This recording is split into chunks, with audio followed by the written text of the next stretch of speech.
بسم اللہ الرحمن الرحیم۔ سامعین کرام، آپ سن رہے ہیں اردو داستان خدا کا فیصلہ، جس کے مصنف ہیں محبوب عالم، اور یہ اس سلسلے کی پہلی قسط ہے۔ مجھے امید ہے آپ کو میری یہ کاوش پسند آئے گی۔ آپ نے اگر ابھی تک میرا چینل کہانی گھر سبسکرائب نہیں کیا تو ابھی میرے چینل کو سبسکرائب کر کے بیل نوٹیفیکیشن آن کر لیجئے، تاکہ آنے والی ہر نئی کہانی کی اطلاع بر وقت آپ تک پہنچ سکے۔ آپ کی اطلاع کے لیے عرض کرتا چلوں کہ اس داستان کی تمام اقساط بالترتیب سننے کے لیے ڈسکرپشن میں کمپلیٹ پلے لسٹ کا لنک موجود ہے۔ ٹانگ کٹ گئی تو میں دنیا سے کٹ گیا۔ 32-33 سال کی عمر میں ایک ٹنگا ہو جانا بڑے غم والا نقصان ہے، لیکن مجھے غم نہ ہونے کا سبب یہ ہوا کہ میں نے 2 عورتوں کی عزت سکھوں سے بچائی تھی۔ وہ ہندوستان سے پاکستان آ رہی تھیں۔ اس کہانی کو الگ رکھ دیں، یہ میرا ذاتی معاملہ ہے۔ میں نے کہا ہے کہ میں دنیا سے کٹ گیا تھا، نہ کبھی کتاب پڑھی، نہ کبھی کوئی رسالہ پڑھنے کی تمنا ہوئی۔ ایک روز اپنے داماد کے گھر گیا تو حکایت دیکھا، اس میں احمد یار خان کا نام پڑھا تو یادیں جاگ پڑی۔ میرے اس پرانے یار کا مجھے پتہ معلوم تھا۔ ایک روز اس کے گاؤں جا پہنچا۔ یادیں ہمیں وہاں لے گئیں جہاں ہم دونوں تھانے دار تھے۔ ملک مجھے واپس نہیں آنے دے رہا تھا۔ مجھے ایسا مشتبہ بٹھایا کہ چوتھے روز چھوڑا۔ میری اس کی بہت باتیں ہوئیں۔ ملک بڑا چالاک آدمی ہے۔ مجھے ایسی پٹیاں پڑھائیں کہ میں نے اپنی تفتیشوں کی داستانیں لکھنی شروع کر دیں۔ میری اردو تھانے والی ہے، آپ خود سیدھی کر لینا۔ ہم پرچے کاٹنے والے اور برآمدگیوں کے مشیر نامے لکھنے والے لوگ ہیں۔ سامعین کرام، میں آپ کو یہاں بتاتا چلوں کہ محترم محبوب عالم صاحب محترم احمد یار خان کو اپنا استاد کہتے تھے، اور انہی کی وجہ سے محترم محبوب عالم صاحب نے اپنی تفتیشوں کی داستانیں لکھنا شروع کی تھیں۔ یہ تمام داستانیں کسی مصنف کی تخلیق نہیں، یہ حقیقی زندگی کے ڈرامے ہیں۔ ان کے کردار عادی مجرم نہیں، بلکہ ہمارے معاشرے کے ایسے کردار ہیں جو انتہائی معمولی جرم کے ارتکاب سے بھی گھبراتے ہیں، مگر ایسی لغزش کر بیٹھتے ہیں جو تھانے میں جا کر جرم و سزا کی بھیانک اور عبرتناک کہانی بن جاتی ہے۔ قتل کی یہ واردات سن 1946 کی ہے، جب سارے ہندوستان میں الیکشن ہو رہے تھے۔ یہ الیکشن مسلمانوں اور ہندوؤں کی ایک طرح کی لڑائی تھی۔ مسلمان اسے غلام ہندوستان کی آخری لڑائی بنانے کے لیے بہت کوشش کر رہے تھے۔ ہمارا نعرہ پاکستان تھا۔ اگر مسلمان الیکشن ہار جاتے تو پاکستان کبھی نہ بنتا، اور ہم برہمنوں کے غلام ہوتے۔ میں بھی مسلمانوں جیسا مسلمان تھا، لیکن تھانے داری کی ہتھ کڑیاں میں نے خود پہنی ہوئی تھیں۔ اسی واسطے میں قوم کے ساتھ میں اپنا حق اور فرض ادا نہیں کر سکا۔ میں ایک قصبہ کمال پور، یہ اس کا بدلا ہوا نام ہے، اس کے تھانے کا انچارج تھا۔ کمال پور ایک بڑا قصبہ تھا، تھانہ ایک ہی تھا، لیکن قصبہ شہر کی برابری کرتا تھا۔ اس میں مسلمانوں کی آبادی تھوڑی تھی، ہندو زیادہ تھے۔ قریبی دیہات میں 2 جاگیریں مسلمانوں کی تھیں۔ ایک روز میں ایک تفتیش کے سلسلے میں باہر گیا ہوا تھا۔ واپس آیا تو اپنے محرر ہیڈ کانسٹیبل پرتاپ سنگھ اور ہیڈ کانسٹیبل نور احمد سے پوچھا کہ میری غیر حاضری میں کوئی رپورٹ کوئی ٹیلی فون تو نہیں آیا۔ پرتاپے نے مذاق کے لہجے میں کہا کہ ایک پگلی بڑھیا آئی تھی، کہتی تھی بڑے تھانے دار سے ملنا ہے۔ اس سے وجہ پوچھی تو اس نے نہیں بتائی، وہ گھبرائی ہوئی تھی۔ پرتاپ سنگھ اور نور احمد نے بتایا کہ وہ جانے لگی تو ASI رام ناتھ آ گیا۔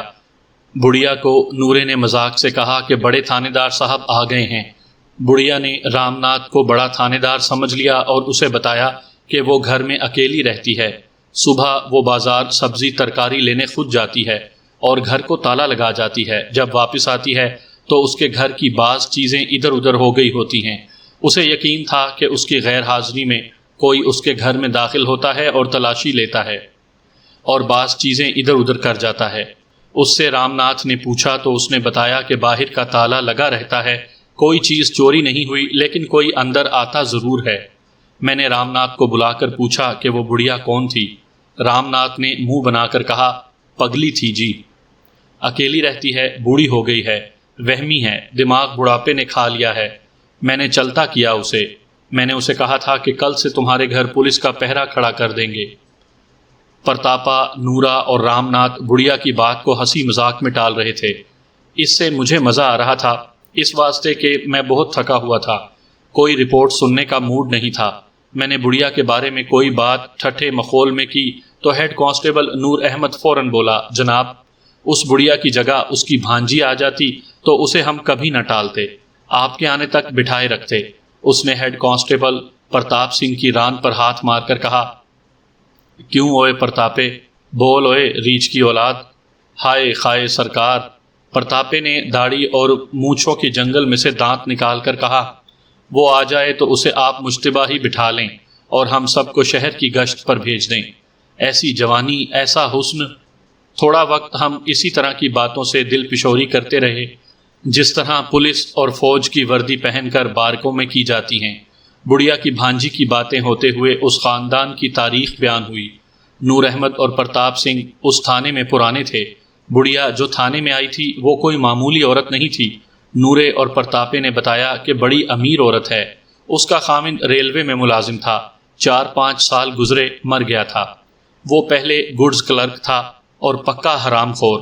سامان جو ریل گاڑی سے بک ہوتا یا آتا تھا وہ اس میں سے اڑا کر بیچ دیتا تھا۔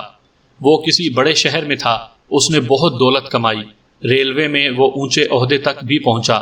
اس نے اپنے معمولی سے مکان کو ایسی حویلی بنا دیا جو ہندوؤں کا مقابلہ کرتی تھی۔ حویلی میں لکڑی اور گارڈر ریلوے کے لگے تھے۔ اس شخص نے اپنی پہلی بیوی کو طلاق دے دی تھی، اس واسطے کہ بچی یا بچہ نہیں ہوتا تھا۔ ایک روز اس گھر میں دوسری بیوی آ گئی، اسے وہ اسی طرح لایا تھا جس طرح ریلوے کا سامان اڑا کر لے آتا تھا۔ لوگوں نے مشہور کیا کہ یہ عورت ہندو ہے اور یہ شخص اسے بھگا لایا ہے۔ اس وقت عورت جوان اور شکل دار تھی، وہ اپنا نام نصرت بیگم بتاتی تھی۔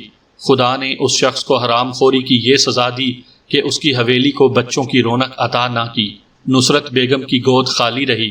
اسے عورتوں نے بہت دفعہ کہا کہ وہ کسی خانقاہ پر جائے، کسی پیر فقیر کے پاس جائے، کسی درگاہ پر نظر نیاز دے، شاید کسی کی دعا لگ جائے، لیکن اس نے کسی کی نہ مانی۔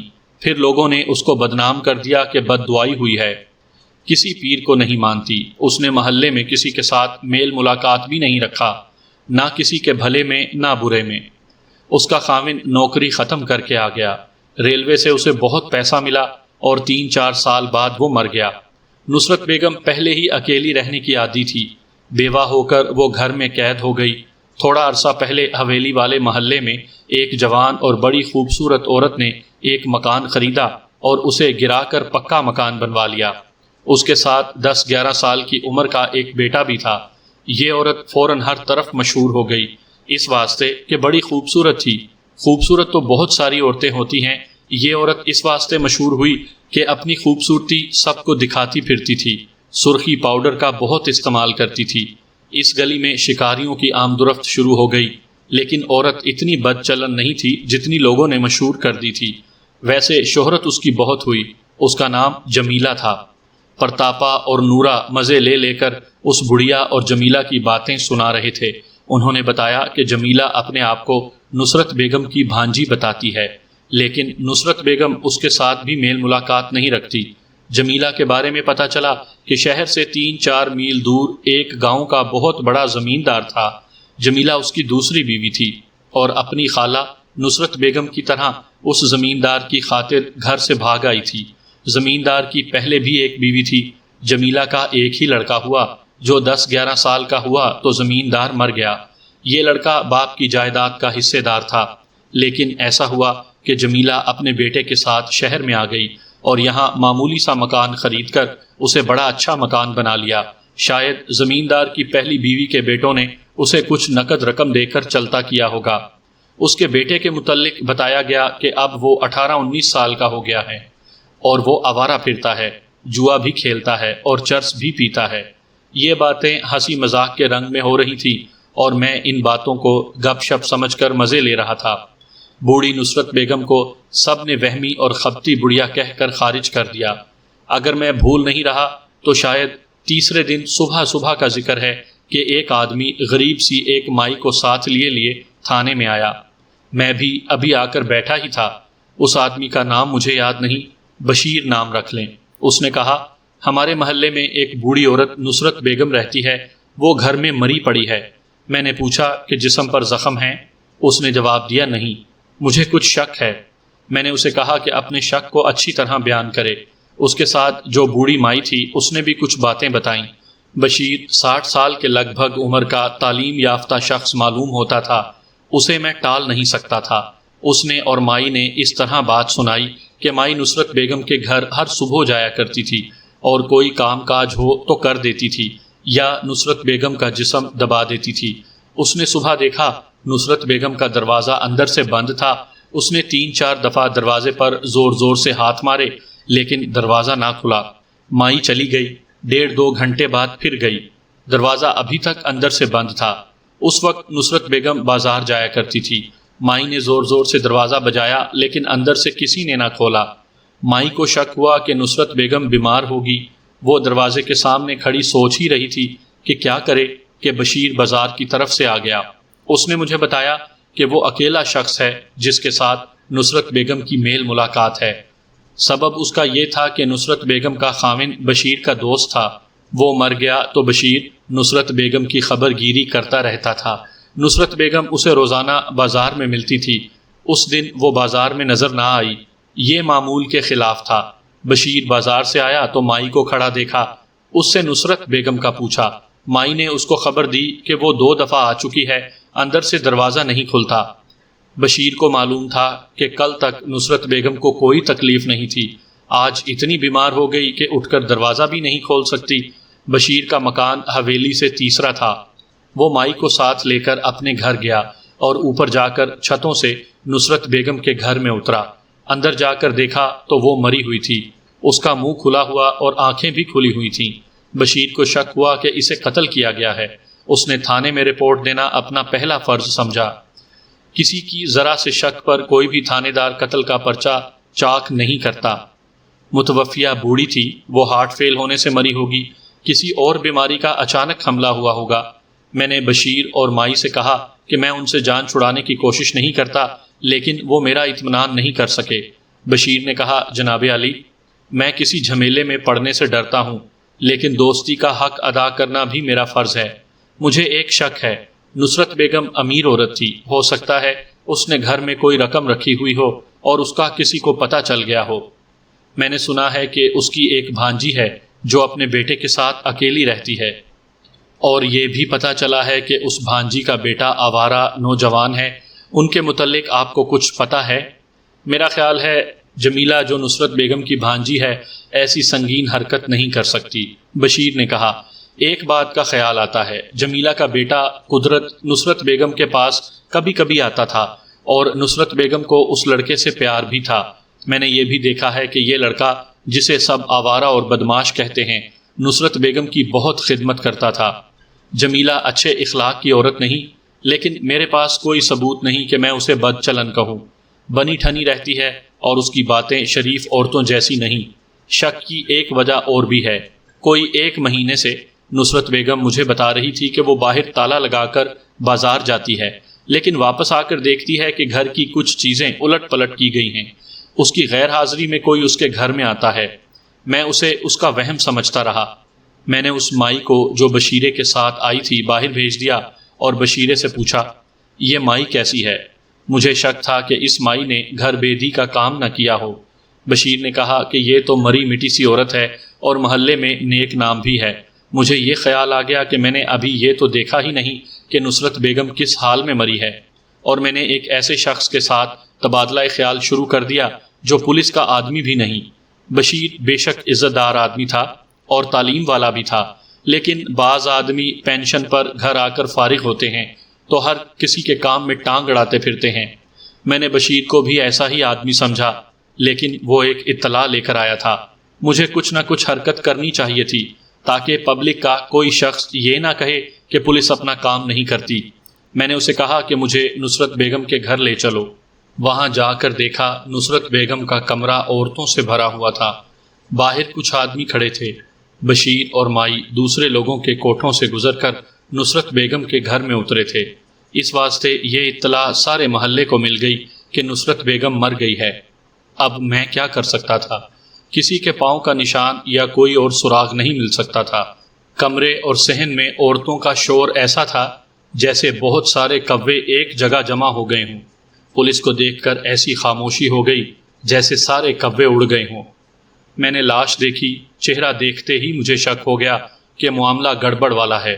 یہ تجربے کی بات ہے، میں لفظوں میں نہیں سمجھا سکتا کہ گڑبڑ والا چہرہ کس طرح کا ہوتا ہے۔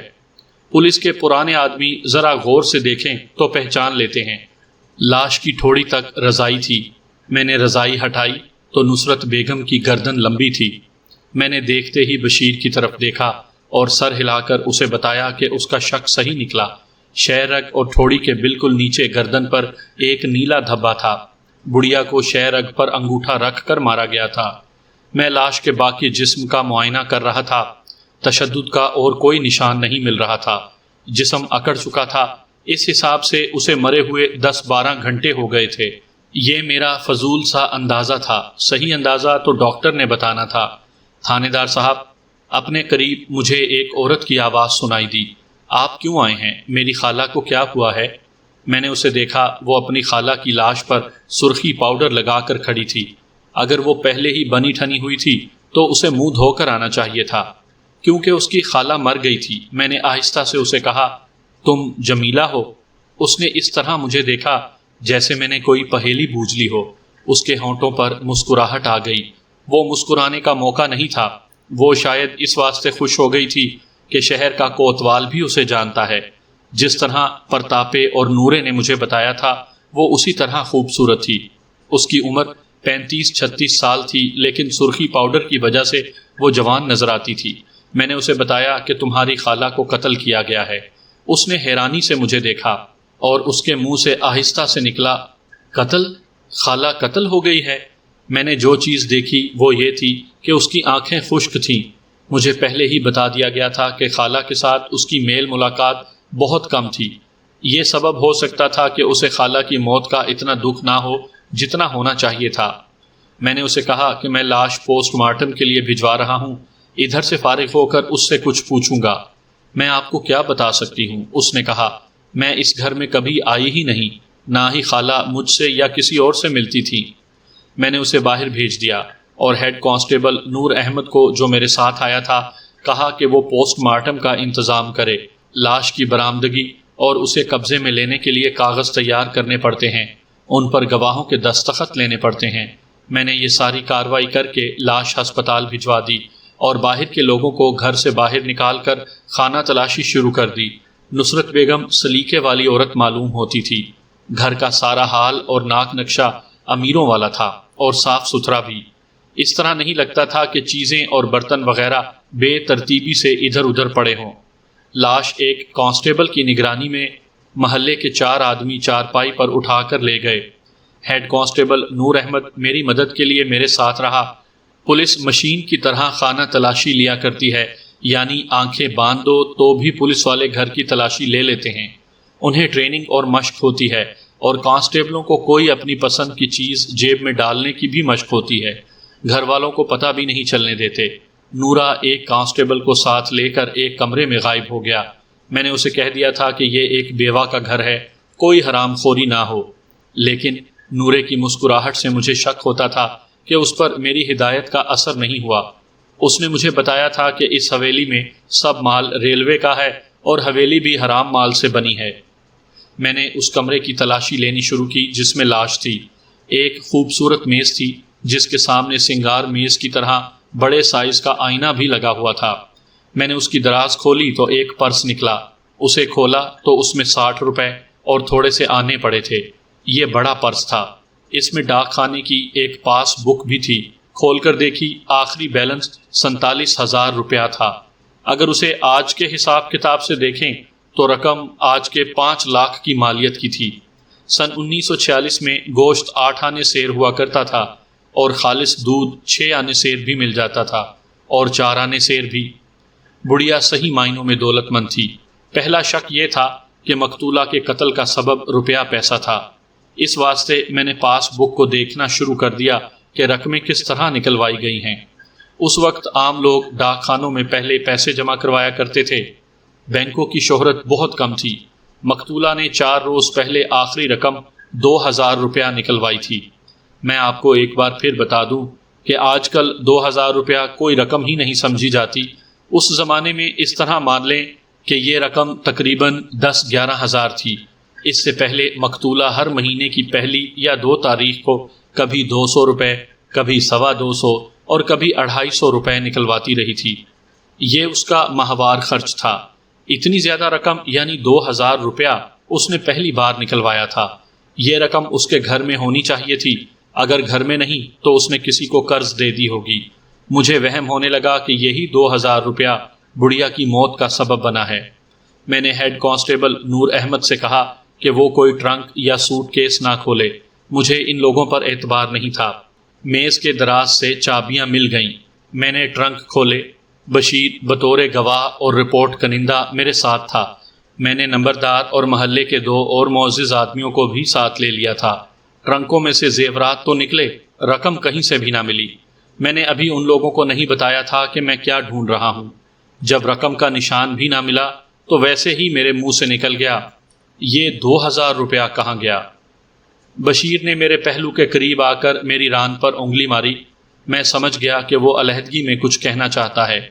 باقی سب آدمی جو اندر میرے ساتھ تھے ہندو تھے۔ میں ان پر ظاہر کیے بغیر بشیر کو دوسرے کمرے میں لے گیا۔ اس نے کہا، اگر آپ یہ 2000 روپیہ تلاش کر رہے ہیں جو پاس بک میں لکھا ہے تو یہ آپ کو نہیں ملے گا۔ یہ مسلم لیگ کے فنڈ میں چلا گیا ہے، اس کی رسید میرے پاس ہے۔ میں ان لوگوں کے سامنے اس واسطے یہ بات نہیں کرتا تھا کہ یہ ہندو ہیں، آپ کو سب حال معلوم ہے۔ مسلمانوں کے پاس پیسہ نہیں ہے، یہاں بادشاہی ہندوؤں کی ہے، روپیہ پیسہ ان کے پاس ہے، وہ الیکشن میں مسلمانوں کو بھی اپنی طرف گھسیٹ رہے ہیں۔ مسلم لیگ نے پاکستان کے واسطے اپنا امیدوار کھڑا کیا ہے۔ اگر مسلمانوں کی یہ سیٹ کانگریس کا امیدوار لے گیا تو ہمارے لیے بہت برا ہوگا۔ شہر کے مسلمانوں نے مسلم لیگ فنڈ کو اپنی اپنی توفیق سے بڑھ کر چندہ دیا ہے۔ نصرت بیگم نے مجھے ڈاک خانے میں ساتھ لے جا کر 2000 روپیہ نکلوایا اور مجھے دیا تھا کہ میں مسلم لیگ کے دفتر میں دے آؤں۔ وہ گھر آ گئی اور میں 2000 روپیہ شیخ عبد الودود صاحب کو دے آیا۔ آپ شیخ صاحب کو تو جانتے ہی ہوں گے، انہوں نے رسید کاٹ دی۔ میں نے آ کر رسید نصرت بیگم کو دی تو اس نے کہا، میں رسید کو کیا کروں گی، میں نے خدا کو ادھار تو نہیں دیا جناب، وہ رسید میرے گھر میں ہے، اسی کے نام کی ہے، آپ حکم کریں تو میں لا دوں۔ اللہ میرا شاہد ہے کہ میرا دماغ پھر گیا۔ اس واسطے پھر گیا کہ نصرت بیگم کو میں بہت معمولی عورت سمجھتا تھا جو جوانی میں ایک آدمی کے پیچھے گھر سے بھاگ آئی تھی۔ اس واسطے بھاگ آئی تھی کہ یہ شخص حرام خوری سے دولت اکٹھی کر رہا تھا۔ لیکن بشیر کی بات سن کر یہ عورت میرے واسطے محترمہ فاطمہ جناح بن گئی۔ بشیر نے اسی وقت مجھے اپنے گھر سے رسید لا کر دے دی۔ میں نے رسید پر نصرت بیگم کا نام پڑھا۔ میں 2 منٹ اس نام کو غور سے دیکھتا رہا۔ وہ مسلم لیگ کو اتنی زیادہ رقم نہ دیتی تو اسے کون پکڑ سکتا تھا؟ وہ علاقہ پاکستان کو نہیں مل سکتا تھا، وہ پاکستان کی سرحد سے بہت ہی دور ہے، لیکن نصرت بیگم اسلام کی شیر بچی معلوم ہوتی تھی۔ میں نے اس کے بارے میں تفتیش کے دوران بشیر سے جو کچھ معلوم کیا تھا وہ ابھی آپ کو بتا دیتا ہوں۔ وہ کمال پور سے 70-72 میل دور کے ایک کمال پور جیسے قصبے کی رہنے والی تھی۔ اس نے اب آخری عمر میں بشیر کو سنایا تھا کہ وہ اس خامن کے ساتھ کس طرح آئی تھی۔ نصرت بیگم کی ابھی شادی نہیں ہوئی تھی۔ یہ شخص جو بعد میں اس کا خامن بنا اسی شہر میں ملازم تھا۔ بشیر نے بتایا کہ وہ ایکٹر آدمی تھا اور شکل دار بھی تھا۔ وہاں اس کی دوستی نصرت بیگم کے رشتہ داروں سے ہو گئی، ان کے گھروں میں آنا جانا ہو گیا اور نصرت بیگم سے ملاقات ہو گئی۔ یہ امیر زمینداروں کا خاندان تھا۔ نصرت بیگم کی منگنی ایک زمیندار کے بیٹے سے ہو گئی جو شرابی کبابی تھا اور طوائفوں کے ساتھ رنگ رلیاں مناتا تھا۔ یہ نصرت بیگم کو منظور نہ تھا، اس کا دل اس شخص سے لگ گیا تھا۔ اس نے اسے بتایا، اس شخص نے اسے کہا کہ وہ ریلوے سے اتنا کما رہا ہے جتنا جاگیردار جاگیروں سے کماتے ہیں۔ نصرت بیگم نے اسے کہا کہ اسے دولت نہیں چاہیے، شریف خامن چاہیے جو صرف اس کا ہی ساتھی بن کر رہے۔ اس شخص نے اسے کہا کہ وہ اس کا شریف خامن بنے گا۔ دونوں نے معاملہ طے کیا۔ اس شخص نے اوپر کسی کو رشوت دے کر کمال پور میں تبادلہ کروا لیا اور نصرت بیگم کو ساتھ لے آیا۔ میں بہت حیرت میں ہوں کہ نصرت بیگم کو تلاش کرنے کوئی نہ آیا۔ انہیں شاید اس شخص پر شک نہیں ہوگا۔ نصرت بیگم نے یہاں کسی کو نہیں بتایا تھا کہ وہ کہاں کی رہنے والی ہے۔ شاید اس واسطے سب کہتے تھے کہ ہندو ہے۔ اس نے بشیر کو آخری دنوں میں بتایا تھا کہ اس شخص کے ساتھ شادی کر کے اسے معلوم ہوا کہ یہ ریلوے کا اور لوگوں کا مال ہضم کر رہا ہے۔ اور اسی ذریعے سے وہ جاگیرداروں کی طرح دولت کما رہا ہے، تو نصرت بیگم کو یہ بہت برا لگا۔ اس نے خامن سے کہا کہ اسے ایسی دولت نہیں چاہیے، اسے شریف خامن اور پیار کرنے والا خامن چاہیے۔ اس نے بے شک بڑے امیر زمیندار گھر میں شہزادیوں کی طرح پرورش پائی تھی، لیکن اسے بدی اور بدکاری سے نفرت تھی۔ خامن پکا حرام خور تھا، وہ باز نہ آیا۔ نصرت بیگم نے اس لحاظ سے اچھی زندگی نہیں گزاری، خدا نے اولاد بھی نہ دی۔ نقص خامن میں تھا، نصرت بیگم گھر سے بھاگی ہوئی تھی، اس کا کوئی اور ٹھکانہ نہیں تھا۔ خامن نے اس کو پیار محبت بہت دیا اور اس کی بہت خدمت کی، عیش عشرت نہیں کی، حرام کا کمایا حلال کا کمایا سب نصرت بیگم کے آگے رکھ دیا۔ نصرت بیگم نے سنبھال لیا لیکن خوش نہیں ہوئی۔ پھر خامن اپنی گزار کر مر گیا۔ اس نے سارا پیسہ نصرت بیگم کے نام ڈاک خانے میں جمع کروا دیا تھا، باقی زیور بنا کر اسے دے دیا تھا۔ یہ باتیں سن کر مجھے نصرت بیگم کے قتل کا بہت افسوس ہوا۔ یہ تو میری اپنی ماں بہن قتل ہو گئی تھی، ایک عظیم عورت کو کسی نے قتل کر دیا تھا۔ میرا خون گرم ہو گیا، میں نے ارادہ کر لیا کہ جو آگے آئے گا اسے پھانسی دلاؤں گا۔ سب سے پہلے تو مجھے یہ معلوم کرنا تھا کہ قتل کا سبب کیا تھا۔ قتل کی واردات ہو جائے تو سب سے پہلے سبب معلوم کیا جاتا ہے۔ سبب کئی ہوتے ہیں، دشمنی، ڈاکہ، رقابت، کسی لڑکی لڑکے کے رشتے کا معاملہ، جائیداد کا تنازع اور ایسے بہت سے سبب ہوتے ہیں۔ اس کا پتہ چل جانے سے مجرم کا سراغ لگانا ذرا آسان ہو جاتا ہے۔ یہاں معاملہ کچھ اور تھا۔ ٹرنکوں میں سونے کے زیورات موجود تھے، کسی بھی چیز کو ہاتھ نہیں لگایا گیا تھا۔ پاس بک بھی موجود تھی۔ اگر مقتولہ بہت پہلے قتل ہوئی ہوتی تو یہ سبب ہوتا کہ اس کے ماں باپ کو اب پتہ چلا ہے کہ وہ گھر سے بھاگ کر یہاں آ گئی ہے، اس واسطے انہوں نے غیرت میں آ کر اسے قتل کر دیا۔ اب تو وہ بہت بوڑھی ہو چکی تھی، اس کے ماں باپ مر کر خاک ہو چکے تھے۔ میں نے ان معزز اشخاص جو میرے ساتھ تھے اور نمبردار سے کہا کہ انہیں معلوم ہونا چاہیے کہ مقتولہ کی کسی کے ساتھ دشمنی تھی۔ میں نے انہیں کہا کہ وہ محلے کی عورتوں سے معلوم کریں اور مجھے تھانے میں آ کر بتائیں کہ اس واردات میں کس کا ہاتھ ہو سکتا ہے اور قتل کا سبب کیا ہے۔ ان لوگوں کو کچھ اور باتیں کہہ سن کر میں نے بشیر سے کہا کہ وہ بھی کچھ اور سراغ رسانی کرے اور مجھے تھانے میں ملے۔ جمیلہ بھی وہیں تھی۔ میں نے اسے کہا کہ وہ گھر چلی جائے، میں اسے شاید تھانے بلاؤں۔ میں نے حویلی کو تالا لگا کر سربا مہر کرنے کا انتظام کیا اور مائی کو ساتھ لے کر میں تھانے چلا گیا۔ اس مائی سے مجھے امید تھی کہ کوئی سراغ مل جائے گا۔ تھانے لے جا کر میں نے مائی سے کہا کہ وہ بالکل نہ ڈرے اور وہ جو کچھ بھی جانتی ہے بتا دے تاکہ میں قاتل کو پکڑ سکوں۔ میں نے اس سے پوچھا کہ نصرت بیگم کیسی عورت تھی۔ اس کے آنسو نکل آئے اور اس نے کہا، آپ کو کیا معلوم آج کتنے بچے بے آسرا ہو گئے ہیں۔ میرا بڑھاپا بیگم صاحبہ کے آسرے پر گزر رہا تھا۔ وہ غریب گھروں کے 4-5 بچوں کا خرچہ ہر مہینے انہیں دیا کرتی تھی۔ میں آپ کو اور کیا بتاؤں کہ بیگم صاحبہ کیسی عورت تھی۔ آپ کہتے ہیں تو میں مان لیتی ہوں کہ بیگم صاحبہ کو کسی نے قتل کیا ہے۔ میں تو کہتی ہوں کہ ایسی عورت کو کوئی بھی قتل نہیں کر سکتا۔ اس طرح کی مائیاں گھروں کے اندر کے حالات بلکہ عورتوں کے دلوں کے حالات بھی جانتی ہیں۔ میں نے اس سے پوچھا کہ اس کے دماغ میں کیا آتی ہے کہ اسے کس نے قتل کیا ہوگا۔ اگر دشمنی کی بات کرتے ہو تو میں اس کی بھانجی کا نام لوں گی۔ مائی نے کہا، اس کا نام جمیلہ ہے، محلے میں اسے جمیلو کہتے ہیں۔ بیگم صاحبہ کہا کرتی تھی کہ مجھے اس عورت کی صورت زہر لگتی ہے۔ دشمنی کی وجہ کیا تھی؟ میں نے پوچھا۔ کیا جمیلہ بیگم کی سگی بھانجی ہے؟ جمیلہ بیگم صاحبہ سے کبھی کبھی پیسے مانگا کرتی تھی، مائی نے کہا۔ بیگم صاحبہ نہیں دیتی تھی، وہ بیگم صاحبہ کی سگی بھانجی ہے۔ جمیلہ کے ساتھ تمہاری بھی کبھی بات ہوئی ہے؟ کئی دفعہ ہوئی ہے، مائی نے بتایا۔ وہ مجھے کہا کرتی تھی کہ اپنی بیگم صاحبہ سے کہو کہ اتنی دولت قبر میں لے جاؤ گی، کچھ رقم مجھے دے دو۔ میں نے بیگم صاحبہ سے ایسی بات کبھی نہیں کی تھی۔ 2-3 مہینے گزرے، جمیلہ نے مجھے گلی میں جاتے دیکھ لیا اور بلا لیا۔ اس نے بہت باتیں کی۔ اس نے یہ بھی کہا تھا کہ تمہاری بیگم مر جائے گی تو یہاں میرے سوا اس کا کون وارث ہے؟ میں ہی ہوں۔ پھر کمبخت پتہ نہیں مجھ سے کیوں روٹھی ہوئی ہے۔ جمیلہ کا ایک بیٹا بھی تھا جس کے بارے میں مجھے پتا چلا تھا کہ چرسی اور جواریہ ہے۔ مائی سے پوچھا تو اس نے بتایا کہ وہ تو کئی روز گھر ہی نہیں آتا، وہ ماں کے ہاتھ سے نکل گیا ہے۔ مائی کو یہ پتہ نہیں تھا کہ ماں بیٹے کے آپس میں تعلقات کیسے ہیں۔ یہ رائے میں نے سوچی تھی کہ ماں بدماش ہے اور بیٹا چرسی اور جواریہ۔ اس واسطے یہ ہو سکتا ہے کہ ماں نے نصرت بیگم کی حویلی اور روپے پیسے کے واسطے اپنے بیٹے سے اسے قتل کروا دیا ہو۔ مجھے یاد آ گیا کہ مجھے بتایا گیا تھا کہ نصرت بیگم کو اس لڑکے کے ساتھ پیار تھا اور لڑکا اس کے گھر جایا کرتا تھا۔ اس سے میری یہ رائے مضبوط ہو گئی۔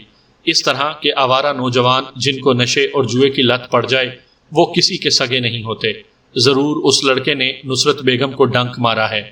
میں نے مائی سے بہت ساری باتیں پوچھیں، اس کے منہ سے جو بھی بات نکلی وہ جمیلہ اور اس کے بیٹے کے خلاف تھی۔ میری رائے اور میرا شک اور زیادہ مضبوط ہو گیا۔ میں نے مائی پر بہت سارا وقت صرف کر دیا، پھر اسے کہا کہ وہ گھر چلی جائے اور کوئی پوچھے کہ تھانے دار کے ساتھ کیا باتیں ہوئی ہیں تو بالکل نہ بتائے۔